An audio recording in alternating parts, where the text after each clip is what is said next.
Hi, and welcome to another episode of Fortnite Thirst. Season 8 is here, and we have a lava-filled mountain of stuff to cover.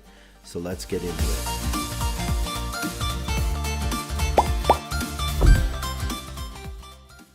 First up, I want to take a look at the trailer and break down some interesting things revealed in it. Let's give it a watch. Right off the bat, we're introduced to the new Blackheart pirate character, one of the Tier 1 Battle Pass skins. He's with a couple of fish sticks in their new pirate gear. We're not done with winter yet, as we cut to the Ice King up near Polar Peak. Paired up with a couple of trogs, he examines a map and points towards a beacon southwest of the new volcano. The Prisoner, if that's still what he's called, along with two of the new hybrid characters, also issued at Tier 1 of the Battle Pass, shoot out of the volcano and immediately dive towards the same X-marked spot. All three groups arrive at the same time and ready up for battle. This sets up at least the initial players of this season. An immediate thing I noticed about the trailer is that by showcasing the Ice King and the Prisoner as primary characters, we're somewhat continuing the story from Season 7. This marks a shift from past seasons, which largely didn't carry much story-wise from season to season. Seeing that the hybrid character, who in later stages becomes somewhat draconian looking, is aligned with the Prisoner and coming out of the volcano, I started wondering if maybe the dragon eggs we saw under Polar Peak in Season 7 might breed them.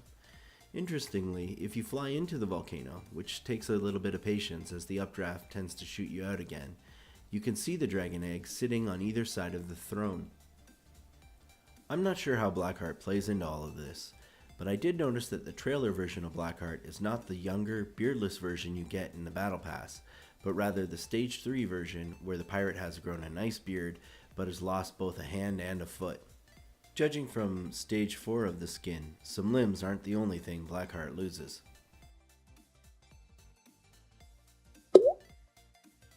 As we've come to expect, a new season brings a vastly changed map, whereas Season 5 dried out Moisty Mire in the southeastern quadrant, turning it into the desert biome, and Season 7 expanded the southwestern side of the map with the snow biome. Season 8 has the northeastern quadrant drastically altered into a tropical biome, featuring coconut palms, hot springs, volcano vents, and a huge friggin' volcano complete with a health-sucking river of lava. At first glance, the volcano itself doesn't offer much of interest, but as I mentioned, you can actually get inside it.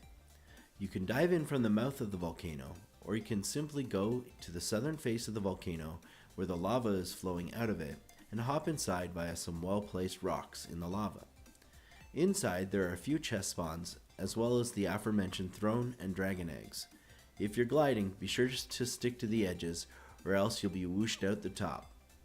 Around the volcano, we have the pirate-themed Lazy Lagoon and the Mesoamerican-themed Sunny Steps, offering lots of new stuff to explore. Sunny Steps is what Tomato Temple must have been at the height of its glory. The Mayan-style pyramids and surrounding buildings deliver plenty of loot, and the locale itself looks great, nestled up against the northeastern slope of the volcano.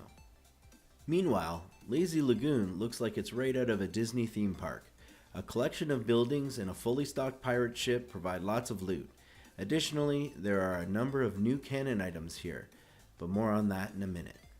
These additions have wiped Lazy Links and Wailing Woods off the map. After 3 seasons in the game, I feel like Lazy Links had run its course.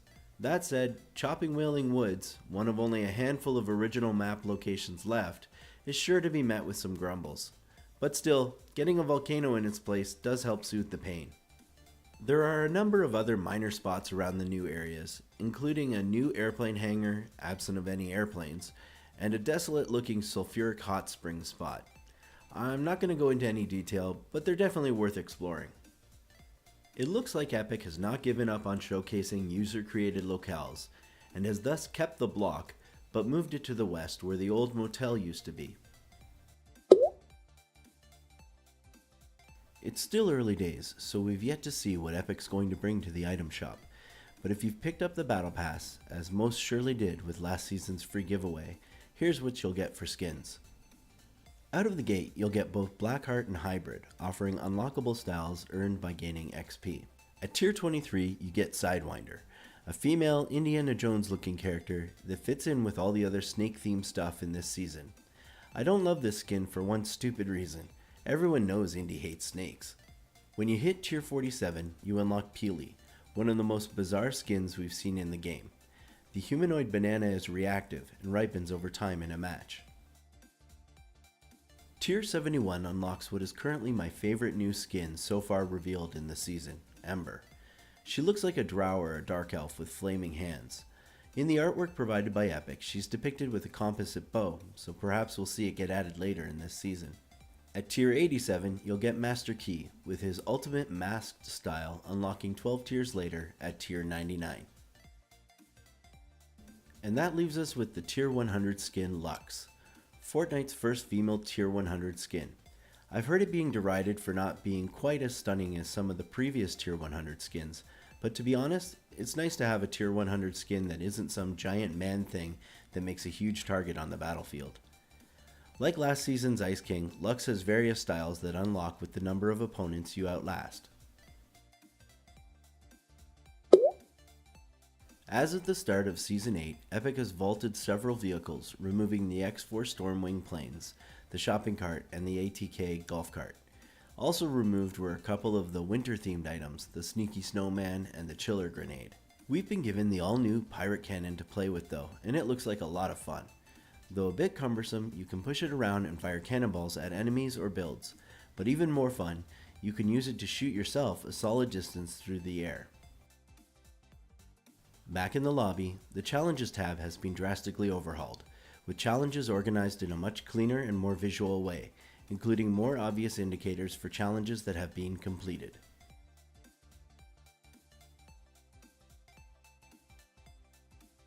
The new Playground Hub allows you to select what quadrant of the map you wish to drop in, the northwest, southwest, center, southeast, or northeast. This is great as it eliminates the unnecessary queuing in the battle bus and having to wait while it crosses the map.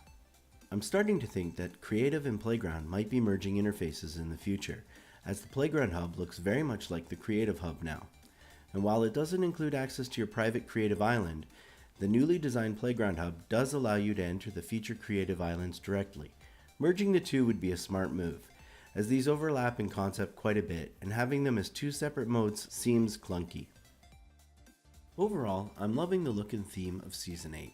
The Fortnite community has been chattering about getting a volcano in Pirates for ages, so it's neat to see that some of the feedback has found its way into Epic's ears. While two of my favorite landing spots were wiped off the map, I'm already forgetting about them with so much new stuff to explore. The Battle Pass skins look slick.